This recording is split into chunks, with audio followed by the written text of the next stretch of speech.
बिस्मिल्लाहिर्रहमानिर्रहीम। क्रिप के मॉडल हम डिस्कस कर रहे थे और उसको हम ग्राफ के तौर पे ले रहे थे। तो आज हम देखते हैं कि उस ग्राफ पर हम कौन कौन सी मजीद क्वेरीज को प्रोसेस कर सकते हैं। तो आज हम निगेटेड प्रोपोजिशनल वेरिएबल्स को लेंगे और कुछ और बॉक्स और डायमंड की क्वेरीज को भी डिस्कस करते हैं। अच्छा, ये तो हमें पता है कि जो हमारा एल्गोरिथम है मॉडल चेकिंग का, जिस पर हम किसी क्वेरी को ग्राफ पर अप्लाई करके चेक करते हैं कि आंसर ट्रू या फॉल्स आ रहा है, क्या आ रहा है, उस उनमें से हमारे पास वन ऑफ द स्टेप्स जो है वो अनफोल्डिंग है।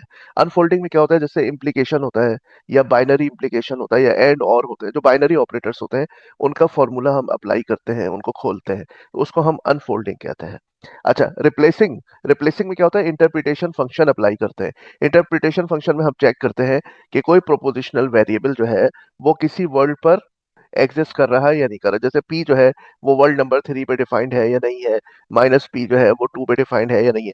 तो इसमें हम लोग क्या करते हैं, इंटरप्रिटेशन एक्सप्रेशंस को यूज करते हैं। ठीक है, इसको हम रिप्लेसिंग कहते हैं कि हम किसी वर्ल्ड पर चेक करना चाहते हैं पी को, तो उसको चेक करने के लिए हम जब इंटरप्रिटेशन फंक्शन अप्लाई करते हैं वो हम रिप्लेसिंग के नाम से याद करते हैं। अच्छा, सिंप्लीफाइंग ऑफ लॉजिकल एक्सप्रेशंस में तो एक तो यही है कि आपके पास एंड के साथ ट्रू और फॉल्स आ गए या और के साथ ट्रू फॉल्स आ गए। इसके अलावा भी हम सिंप्लीफिकेशन इस्तेमाल करते हैं। मिसाल के तौर पे जैसे हम इफ फॉल्स देन, कोई भी एक्सप्रेशन हो हम इसको ट्रू ही लेंगे, क्योंकि इफ के बाद अगर फॉल्स आ गया तो फिर देन को देखने की जरूरत नहीं है। लेकिन अगर इफ के बाद ट्रू आ गया तो देन के बाद जो भी एक्सप्रेशन होगी ना वो ही एक्सप्रेशन रह जाएगी।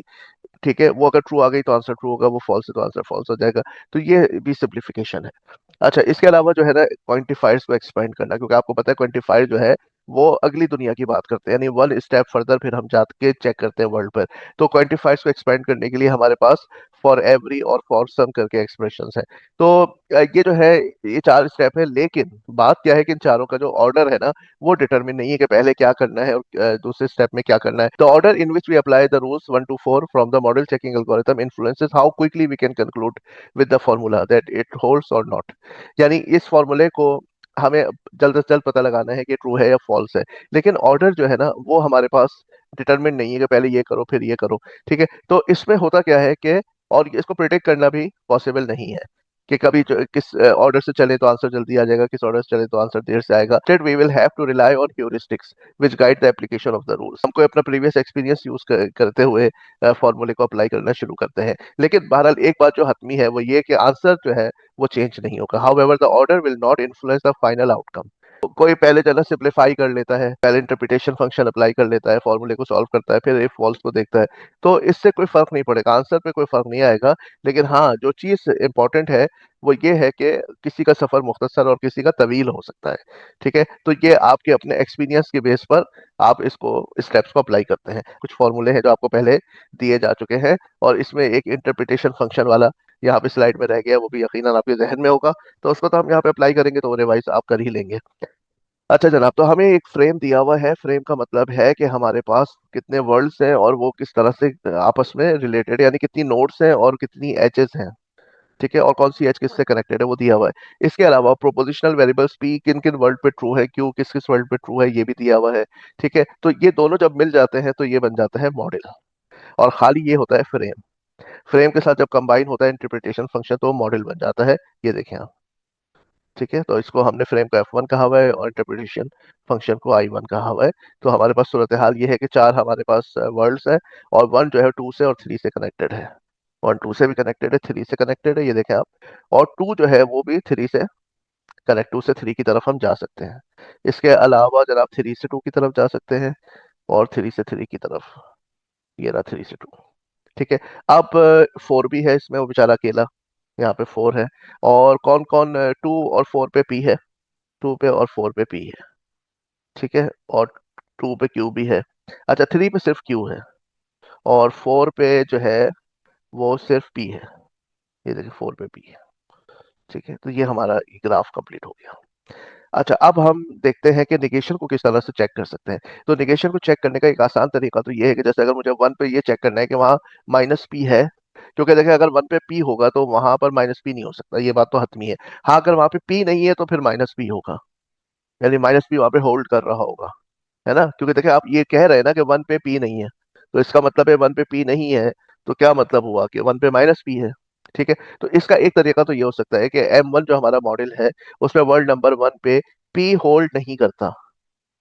एक ये है, तो फिर इसका इंटरप्रिटेशन क्या हो जाएगा कि इंटरप्रिटेशन फंक्शन ऑफ पी में वन मेंबर नहीं है। जैसे कि यहाँ आपने देखा कि one is not the member of interpretation function of B, one वाकई मेंबर नहीं है। तो एक तरीका तो आपको चेक करने का ये हो सकता है कि आप इसको यूं लिख लें, लेकिन एक और मैं आपको आगे तरीका बताऊंगा जिसमें यहाँ पर ये आपको ये इसको काटना नहीं पड़ेगा। सिर्फ हम क्या करेंगे, यहाँ पे पी ही रहेगा लेकिन बाहर नॉट आ जाएगा, नॉट, है ना। तो आप पी को चेक करेंगे लेकिन इधर उसका नेगेशन नॉट में ले लेंगे। अभी मैं आपको आगे जो एग्जाम्पल में बताता हूँ। अच्छा, अब यहाँ पर आप देख लें कि ये तो हमारा ओरिजिनल ग्राफ इस तरह का था। ठीक है, यहाँ पे हमारे पास क्यू था, यहाँ पे पी और क्यू है, यहाँ पे पी है। ठीक है, अब हमारे पास जहाँ पे पी और क्यू नहीं है तो वहां पे हम उसका निगेशन लेंगे, एग्जाम्पल ग्राफ विद निगेशन। यहाँ पे पी और क्यू दोनों नहीं है तो माइनस पी और माइनस क्यू आ जाएगा। यहाँ पे आपके पास पी नहीं है तो माइनस पी आ जाएगा। यहाँ पे खैर दोनों है तो हमारे पास दो ही वेरिएबल है, यहाँ पर आपके पास क्या आ जाएगा, माइनस क्यू। ठीक है, तो अब ये ग्राफ आपके पास निगेशन के साथ आ गया कि जहां पर पी और क्यू है तो वहां पे ठीक है जैसे यहाँ है, जहां वो नहीं है तो उनमें से जो जो नहीं है वो फिर आप निगेशन करके लिख देंगे। अब आइए हम कोई क्वेरी ले लेते हैं, एक सिंपल प्रोपोजिशनल फॉर्मूले की क्वेरी लेते हैं, पी एंड क्यू। ठीक है, P and Q, P and Q को आप किस तरह से ओपन करेंगे, अगर आप वहां जाएं फॉर्मूले की स्लाइड पे, ये फॉर्मूले की स्लाइड में क्या लिखा हुआ है कि इस वर्ल्ड पर आप एफ को भी चेक करेंगे एंड आप जी को भी चेक करेंगे। इस एंड का मतलब जाहिर बात यह है कि इस वर्ल्ड पर एफ भी होल्ड करना चाहिए और इस वर्ल्ड पे जी भी होल्ड करना चाहिए, तब इस क्वेरी का आंसर आपके पास ट्रू आएगा क्योंकि ये एंड ऑपरेटर है। तो उसके तहत हमने यहाँ पर क्या कर लिया, इसको एक्सपेंड कर लिया। ठीक है, तो टू पर पी भी होल्ड करना चाहिए और टू वर्ल्ड पर क्यू भी होल्ड करना चाहिए। अब इसको हम इंटरप्रिटेशन फंक्शन में चेंज कर लेंगे, तो यानी कि इंटरप्रिटेशन फंक्शन ऑफ पी में टू होना चाहिए, टू उसका मेंबर होना चाहिए, और इंटरप्रिटेशन फंक्शन ऑफ क्यू में भी टू होना चाहिए। और ये बिल्कुल ऐसा ही है कि टू पर टू जो है वो इंटरप्रिटेशन फंक्शन ऑफ पी में, यानी पी यहाँ पे डिफाइंड है टू पे और क्यू भी डिफाइंड है टू पे, लेकिन ये एक अंदाज से लिखने का। ठीक है, तो क्योंकि हमारा जो इंटरप्रिटेशन फंक्शन है उसमें हमने लिखा हुआ ब्रैकेट में कि पी जो है वो कहाँ का डिफाइंड है, टू और फोर पे, और क्यू डिफाइंड है टू और थ्री पे। तो यानी टू पे दोनों डिफाइंड है, पी और क्यू। तो इस एक्सप्रेशन को बेसिकली इस तरह से हम चेंज कर देते हैं। ठीक है, अगर यहीं पे हमें माइनस पी चेक करना होता ना तो हम यहाँ पर नॉट लगा देते। तो ठीक है, अब इसको हम आगे लेके चलते हैं। तो ये हमारे पास इंटरप्रिटेशन फंक्शन ऑफ पी में टू है, बिल्कुल है, ट्रू है, ये भी ट्रू है, तो ये आंसर आपके पास ट्रू आ गया। इसका मतलब है इस पूरे फॉर्मूले का आंसर आपके पास ट्रू आ गया। अब चलते हैं नेक्स्ट किसी क्वेरी पे। तो P imply minus Q three पे होल्ड कर रहा है या नहीं। तो सबसे पहली बात है कि थ्री पर तो पी ही होल्ड नहीं कर रहा जी। यहाँ पर आपके पास थ्री पर तो पी डिफाइंड ही नहीं है। सही है, तो हम बहरहाल इसको हम एक्सपेंड करेंगे। तो ये हमारे पास क्या हो जाएगा, इफ देन, यानी थ्री पर पी अगर है देन थ्री पर माइनस क्यू को चेक करेंगे। ठीक है ना, तो आपको पता है कि अगर ये एक्सप्रेशन ट्रू हो तो फिर हम इस एक्सप्रेशन को चेक करते हैं, अगर ये फॉल्स हो तो ये ऑलरेडी ट्रू हो जाता है। ठीक है, तो three is defined in interpretation function of P. ठीक है, अब ये देखें, अब ये कितनी जबरदस्त चीज है कि इंटरप्रिटेशन फंक्शन ऑफ क्यू में थ्री है, तो इसका हमें माइनस क्यू चेक करना है, तो हम यहाँ पे क्या करेंगे, इसको क्यू रहने देंगे और इस माइनस को नोट कर देंगे इधर। ठीक है, तो ये हो जाएगा कि थ्री पर हम क्यू को चेक करेंगे कि थ्री पे क्यू एग्जिस्ट करता है। ठीक है, और उसका जो आंसर आएगा उसको निगेट कर लेंगे। ठीक है, तो आप ये देखें यहाँ पर, ये थ्री पे क्यू एग्जिस्ट करता है, इसका आंसर आ गया ट्रू, और ट्रू का जो नॉट होगा वो हो जाएगा फॉल्स।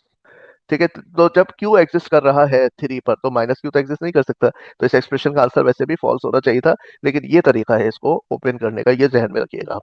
अच्छा, तो ये तो यहाँ पे फॉल्स आ गया। जब यहाँ फॉल्स आ गया तो अब शॉर्टकट के तहत हमें पता है कि इफ फॉल्स देन का जो आंसर होता है वो हर सूरत में ट्रू होता है, क्योंकि इफ के बाद अगर ट्रू आए तो फिर वो इस फॉर्मूले पे डिपेंडेंट होता है।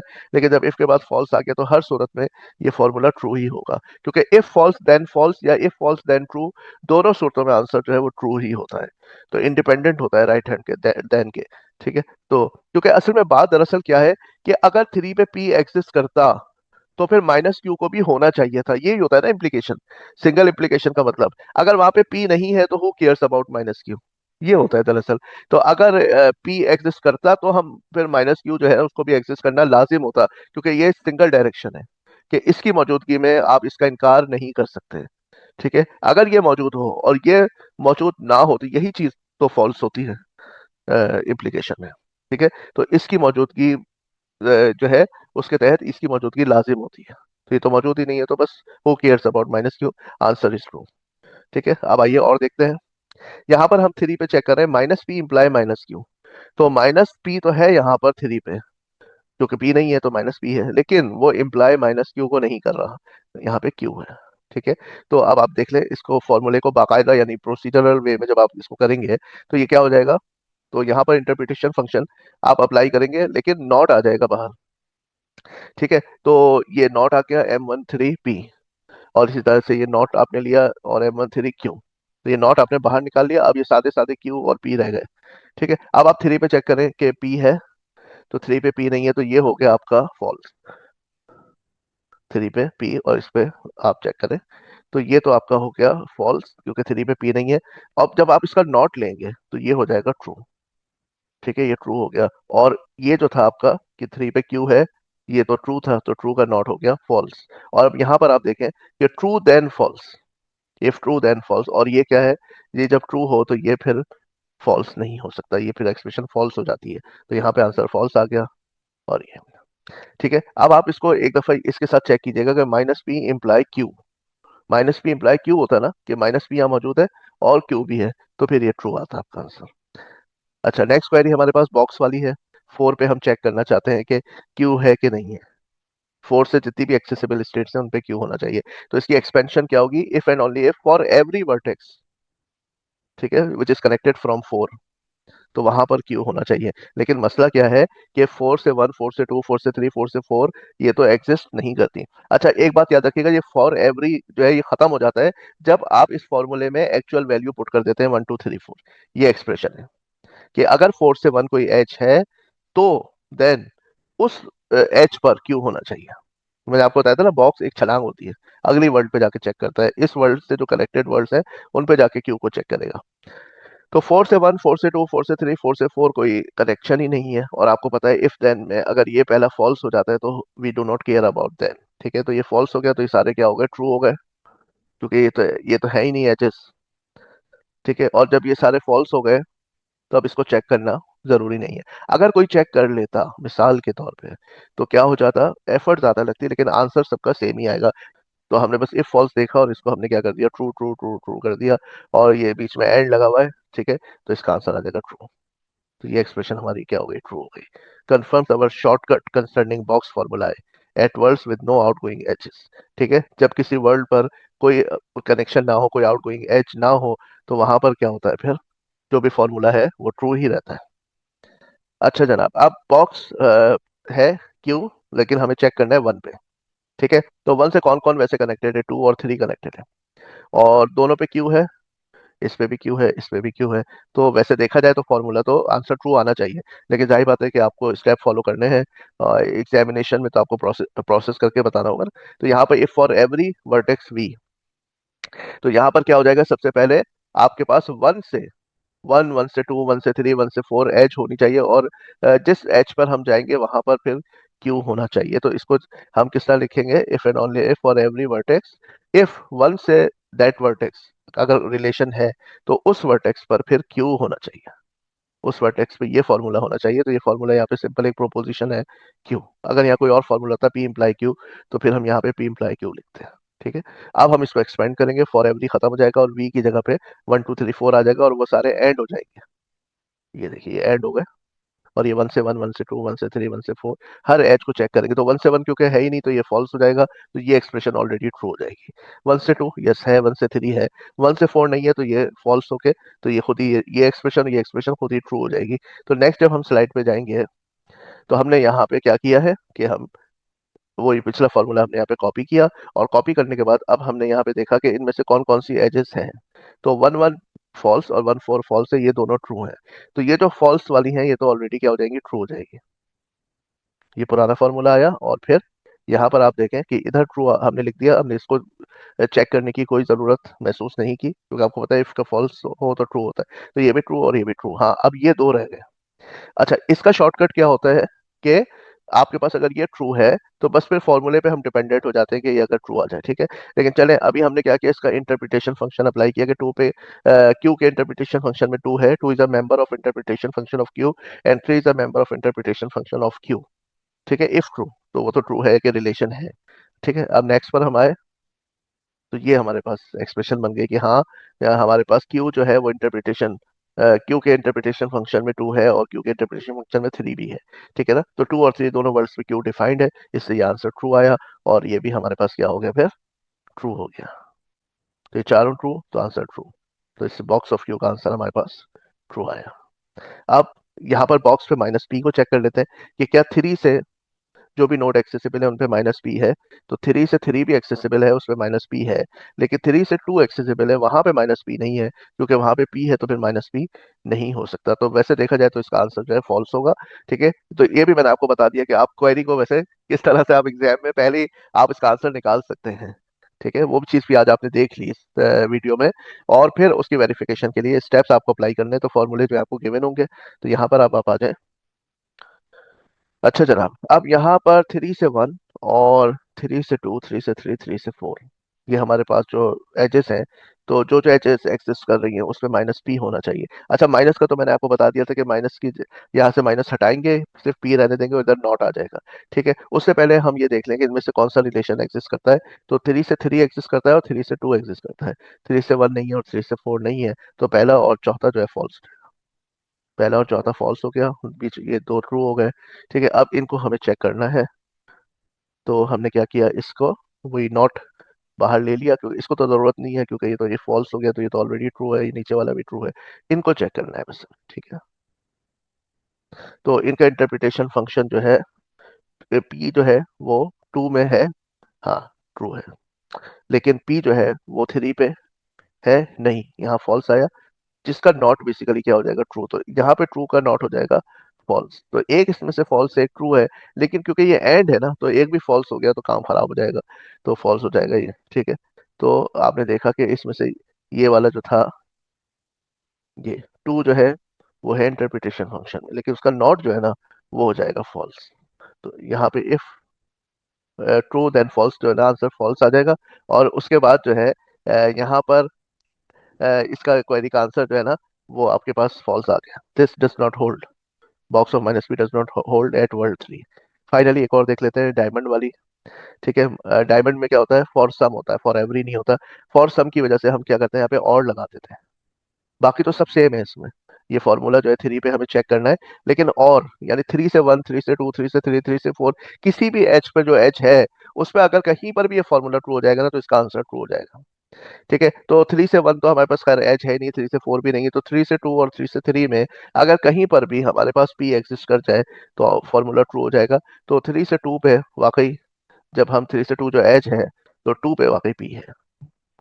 ठीक है ना, हाँ 3 से 3 पे हम गए तो पी नहीं है, लेकिन ये तो बॉक्स, सॉरी डायमंड है ना, तो डायमंड में तो सम है, इसी पर भी ये ट्रू हो जाए। तो पहला वाला फॉल्स, रिलेशन ही नहीं है, ये दोनों में ट्रू है कि रिलेशन तो है। अच्छा, अब यहाँ पर एक चीज का आप ध्यान रखिएगा कि ये जो हम इसमें चेक करेंगे ना, तो इसमें बीच में एंड है, यानी अगर रिलेशन है और उस पर ये फॉर्मूला भी है, ठीक है, तो कोई भी एक ट्रू हो जाएगा ना, तो ये एक्सप्रेशन ट्रू हो जाएगी। तो ये इसको आप इफ फॉल्स देन मत समझिएगा। अगर आपने इसको इफ फॉल्स देन समझ लिया, तो फिर ये गड़बड़ हो जाएगी। हाँ, ये जो है ना, बॉक्स में यहाँ पर इफ देन होता है, लेकिन ये जो डायमंड है ना, इसमें क्या होता है कि रिलेशन हो और उस रिलेशन पर ये भी ट्रू हो फॉर्मूला। ये ध्यान में रखिएगा कि यहाँ पे एंड है। ठीक है, तो अगर ये फॉल्स हो गया, तो ये पूरी एक्सप्रेशन फॉल्स हो जाएगी। रिलेशन अगर नहीं है तो ये तो फॉल्स हो गई। तो जहां रिलेशन है वहां पर फंक्शन भी होल्ड करना चाहिए, ये जहन में आपको रखना है, क्योंकि इन इन दोनों पे अब डिपेंडेंट है, क्योंकि ये तो फॉल्स हो गया, नीचे वाला भी फॉल्स हो गया, तो ये एंड की वजह से क्या हो गया कि यहाँ पर आपके पास फॉल्स और फॉल्स। अब ये है कि यहाँ रिलेशन है, तो इन दोनों में से कोई भी एक कंडीशन ट्रू हो जाए कि पी जो है वो 2 पर होल्ड करे या 3 पे पी होल्ड करे, तो अगर ये ट्रू, इनमें से कोई एक भी ट्रू होता है तो आंसर ट्रू हो जाएगा। तो 2 पे पी होल्ड कर रहा है, यानी कि पी के इंटरप्रिटेशन फंक्शन में 2 है मेंबर, लेकिन पी के इंटरप्रिटेशन फंक्शन में 3 नहीं है। तो कोई बात नहीं, ये यहाँ पे फॉल्स आ जाएगा, यहाँ पे फॉल्स आ जाएगा, लेकिन ये दोनों ट्रू होके इसने एक ऑप्शन ट्रू कर दिया और के लिए, ये देखिए, बाकी फॉल्स हो गए, ये ट्रू हो गया, तो ये आंसर आपका ट्रू आ गया। 3 से एक्सेसिबल जो भी नोट्स है उनमें से किसी नोट पे पी है। हाँ, 3 से 3 एक्सेसिबल है, उसमें तो पी नहीं है, लेकिन 3 से 2 एक्सेसिबल है, चलो उस पे तो पी है, या इसको ऐसे बोलेंगे। और आखिर में क्या बोलेंगे, थैंक यू वेरी मच।